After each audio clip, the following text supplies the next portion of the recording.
펠티어 쿨러를 살펴보게 되면 영하 10도 9도까지 떨어뜨리도록 설계가 되어 있습니다. 이 펠티어 소자가 하나 들어감으로써 추가로 먹게 되는 전력량이 W입니다. W만 먹어서 얘가 도달 가능한 온도가 몇 도냐? 사실 이 25W 뒤에는 15V라는 큰 전력을 필요로 하고 있다는 점을 점검, 구독과 좋아요. 네, 안녕하십니까, 종곰입니다. 이 펠티어라는 요소에 조금 더 집중을 해서 이야기를 해보고 싶었거든요. 사실 이 펠티어가 양면의 검인 거는 사실이에요. 특수한 분야에 사용되고 있는 것 자체는 굉장히 좋은 부분이기는 하지만 휴대폰 쿨링 혹은 휴대폰 충전 분야에서 사용을 하게 된다면 아직은 좀 거들이 존재하는 기술이기 때문에 그러한 부분들을 좀 톱파보고자 이 컨텐츠를 기획을 하게 되었던 거였거든요. 그런데 또 때마침 이 벤딕트사에서 제품을 또 제공을 해주시고 여러분들께 큰 혜택을 드릴 수 있는 기회를 주셔서 컨텐츠를 더 적극적으로 진행을 하게 되었다는 점 말씀을 드리도록 하겠습니다.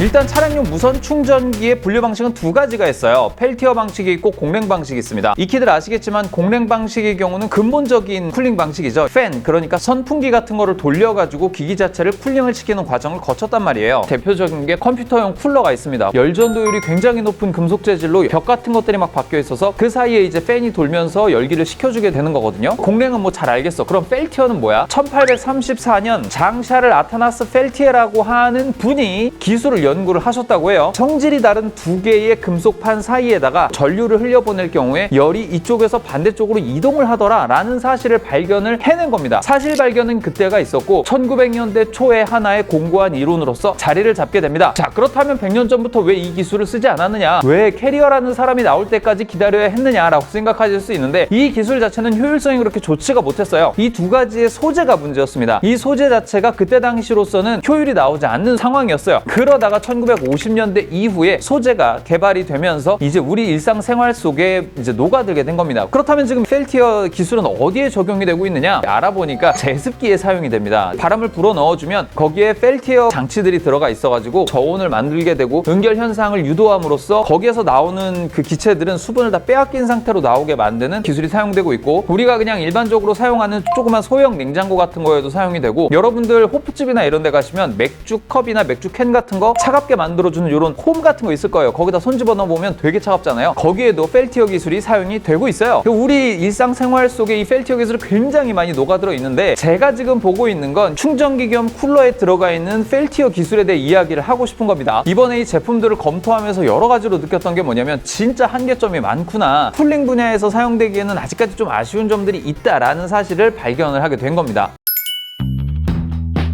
일단 성능에 대해서 한번 살펴보죠. 앞서서도 이야기를 했듯이 휴대폰 쿨링 성능에 있어서는 압도적인 일황입니다. 펠티어 소자로 쿨링만을 목적으로 하고 있는 펠티어 쿨러를 살펴보게 되면 영하 10도 9도까지 떨어뜨리도록 설계가 되어 있습니다. 크기도 작고 이 휴대폰에 붙여서 사용하기 너무 좋은 기술이죠. 그런데 이게 충전기에 들어가면 왜 문제가 될까요? 진짜 전력을 굉장히 많이 먹습니다. 마이크로한 기계들에게 있어서 전력 1W는 굉장히 큰 수준의 전력량이에요. 이 펠티어 소자가 하나 들어감으로써 추가로 먹게 되는 전력량이 그나마 S사에서 컨트롤을 했다라고 하는 게 8W입니다. 8W만 먹어서 얘가 도달 가능한 온도가 몇 도냐? 10도 초반까지 떨어지더라고요. 제가 실제로 이제 펠티어 쿨러를 가지고 있는데 그 펠티어 쿨러가 먹는 전력량을 재보니까 12W는 좋게 먹더라고요. 그러니까 이거를 더 아래로, 더 낮은 온도로 내리기 위해서는 더 많은 양의 전력이 필요하게 된다는 겁니다. 그런데 보통 고속 충전의 기준점이 되는 게 15W입니다. 15W에서 내가 만약에 25W까지 전력을 더 보내야 된다라고 하면 이 충전 어댑터에서 충전기로 전력을 얼마를 보내줘야 돼요? 대충 한 26W 정도는 꼭 넘치게 보내줘야지 25W가 온전히 전달되게 된다는 겁니다. 거기에다가 펠티어 소자를 시키기 위해서 8W를 더 보내줘야 되고, 뒤에 있는 팬을 돌려주기 위해서라도 1, 2W를 더 줘야 된다는 거예요. 그러면 26 더하기 8 더하기 2 정도를 주게 되면 36W는 기본으로 보내줘야 되는 겁니다. 그러다 보니까 이 차량 내 시거적에서 보내줄 수 있는 전력량의 한계점이 존재한다는 거예요. 일반적으로 우리 휴대폰 충전기들은 고속 충전이 지원되지 않는 휴대폰의 경우 9V 2A나 9V 3A가 일반적이에요. 그러다 보니까 일반적인 충전기로는 이 펠티어 소자가 탑재되어 있는 이 쿨링형 충전기를 돌려주기가 되게 어려운 상황이라는 겁니다. 따라서 이거보다 더 많은 전력을 내보내주는 그런 기기가 반드시 필요해지게 된다는 거죠. 그런 컨디션이 존재하기 때문에 이 펠티어 소자가 탑재되어 있는 이 충전기의 경우 무조건 15V라고 하는 전압을 필요로 합니다. 우리 일반적으로 차량에서 사용하는 차량 차량용 C거잭의 경우 12V 정도로 고정이 되어 있습니다. 때문에 충전하는 용도의 차량용 C거잭의 경우는 PD라는 기술이 들어가 있어요. 5V, 9V, 12V, 15V, 20V까지 각각 준위별로 내뿜어줄 수 있는 그런 기능이 탑재된 차량용 C거잭 충전기가 있다는 얘기죠. 그런 충전기들 중에서도 이 15V 이상을 내주는 차량용 충전 C거잭을 사용을 해야 펠티어 소자가 들어가 있는 제품을 정상적으로 고속 충전으로 활용을 할 수가 있다는 겁니다. 쿨링도 되고 고속 충전도 되고 하는 컨디션이 만들어진다는 거예요. 그런데 그 미만이라면 쿨링도 충전도 제대로 작동이 안 될 수가 있죠. 여러분들 옛날에 구형 무선 충전기를 사용하시면서 이런 경우 많이 겪으셨을 거예요. 분명히 충전기에 붙였고 충전이 되고 있다고 표시도 나왔어.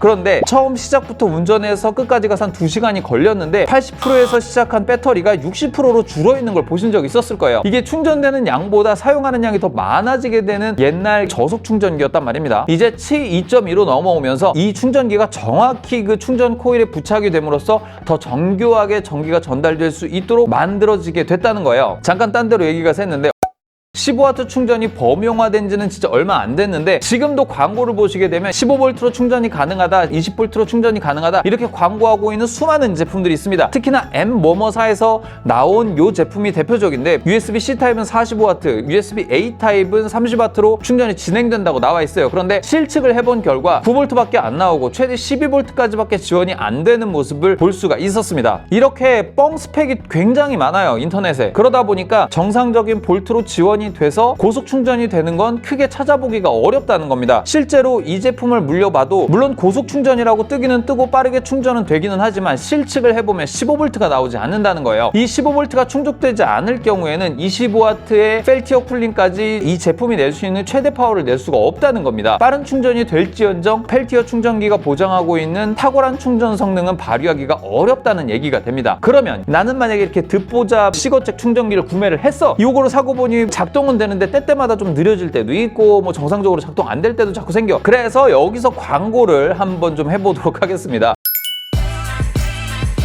오늘 소개시켜드릴 제품은 바로 벤딕트사에서 나온 루나 에어로 파이온이라는 제품이에요. 이 제품도 공랭으로 냉각도 되면서 성능도 괜찮더라는 겁니다. 직접 써봤고 계측도 해봤는데 이거 상당히 괜찮더라고요. 하나하나 좀 설명을 해볼게요. 일단 최신 치 2.2 표준이 적용이 되었습니다. 25W로 충전이 가능하다는 이야기가 되고요. 25W면 지금 우리가 경험하고 있는 15W 고속 충전보다 더 빠른 초고속 충전이 가능하다라고 하는 겁니다. 우리가 일반적으로 꼽아서 충전하는 것과 별다르지 않은 속도로 충전이 된다는 거예요. 차량 운전하면서 우리 이제 내비게이션 보다 보면 GPS도 사용하고 셀룰러 네트워크도 사용을 하고 특히나 이런 갤럭시 Z 폴드 같은 경우에는 화면도 이렇게 꽤 넓기 때문에 이제 전력을 꽤나 많이 소모를 하게 됩니다. 그런 여건에서 25W로 충전이 가능하다고 하는 거는 굉장히 좋은 점이에요. 참고로 갤럭시 Z 폴드는 20W까지밖에 지원을 하지 않습니다. 그래도 25W를 써야 될 이유는 충분하죠. 왜냐면 20W까지 충전이 되니까요. 15W짜리 사면 20W로는 충전이 잘 안 됩니다. 때문에 이전 버전인 치 2.0 15W 충전보다 70%나 더 빠른 속도로 충전이 가능하다는 거예요. 그리고 이제 뭐 데일리 모드, 터보 모드라고 되어 있어서 데일리 모드라고 하면 이제 팬 소리를 아예 듣고 싶지 않을 때가 있어요. 그럼 아예 팬을 꺼줄 수가 있고요. 또 터보 모드로 해서 이 팬으로 이 기기를 완벽하게 식히고 싶다 하시는 분들은 터보 모드를 활용을 해서 쿨링까지 낭낭하게 사용을 하시면 됩니다. 열 배출 효율이 좋은 걸로 장착을 해놔서 펠티어 소자가 적용된 쿨러 대비 70%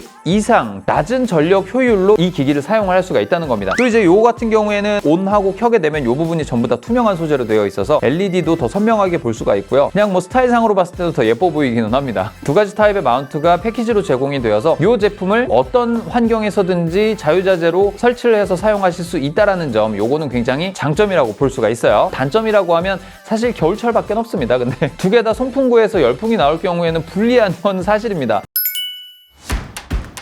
사실 이 25W라는 거가 굉장히 큰 함정이에요. 왜냐하면 이 25W 우리는 되게 빠르게 충전이 가능해라고 광고를 대외적으로 하고는 있지만 사실 이 25W 뒤에는 15V라는 큰 전력을 필요로 하고 있다는 점을 여러분들이 인지를 하셔야 됩니다. 그래서 여러분들이 가지고 계시는 이 C거잭 자체가 15V를 출력을 해주는지 안 해주는지를 명확히 체크를 하셔야 돼요. 만약에 15V를 출력을 해주지 않는다라고 하면 솔직히 펠티어는 사용하기가 어려워요. 그런데 공랭식 쿨러 쿨러인 벤딕트사의 에어로 파이온 제품은 그래도 이 제대로 된 성능에 가깝게 이제 쿨링과 고속 충전을 동시에 해줄 수 있는 제품이 된다라는 겁니다. 사실 이렇게 믿을만한 회사에서 나온 믿을만한 제품들이 아니고 우리가 가격을 좀 저렴하게 해보겠다고 만원대의 중국발 제품, 브랜드 인지도가 좀 적은 제품들을 선택을 하게 되면 여러 개를 또 사서 전전해야 되는 좀 불편함을 겪게 됩니다. 물론 충전 속도에 문제가 없으면 뭐 15V가 나오든 9V가 나오든 무슨 상관이야라고 하실 수 있겠지만, 특히나 펠티어 같은 경우에는 그런 전압에 대한 특성을 제대로 타기 때문에 내가 만약에 구형 차량, 구형 기기 뭐 이런 것들을 쓰고 있다면 굳이 펠티어까지 사서 여러 가지를 다 동시에 업그레이드 하느니 그냥 공랭식 하나 사서 안정적으로 15W와 쿨링 성능을 즐기는 게 더 이로울 수도 있다는 얘기를 하는 겁니다. 내가 이번에 무선 충전 패드 하나만 살 거야. 근데 내가 갖고 있는 차량용 충전 시거잭이 굉장히 최신이고 15V, 20V가 나온다는 게 확실해 라고 하면 펠티어를 구매를 하셔도 무방합니다. 오히려 더 탁월한 쿨링 성능과 충전 성능을 보여주기 때문에 펠티어 제품을 구매하시는 것도 권장이 되긴 합니다만, 대부분의 이제 사용자분들께서는 전력 자체가 9V, 12V 선에서 멈추는 경우가 많을 거란 말입니다. 그런 상황이라면 굳이 펠티어 사가지고 시행착오를 겪느니 이 공랭식 구매하셔서 더 안정적으로 사용하시는 거를 더 권장을 드립니다. 결론입니다. 이제 갤럭시 8과 갤럭시 8 울트라 구매하신 분들도 꽤 많으실 거고요. 조만간 9월이 되면 아이폰 19나 20이 나올 수도 있고 폴드가 나올 수도 있습니다. 이제 또 새롭게 휴대폰을 바꾸시는 분들이 꽤나 많으실 텐데, 이렇게 바꾸실 때 이런 정보 잘 체크하셔가지고 현명한 소비를 하시기를 바랍니다. 여기까지 점검이었고요. 구독과 좋아요 한 번씩 꾹 눌러주시는 거 잊지 않으시길 바랍니다. 다음에 또 만나요. 곰빵!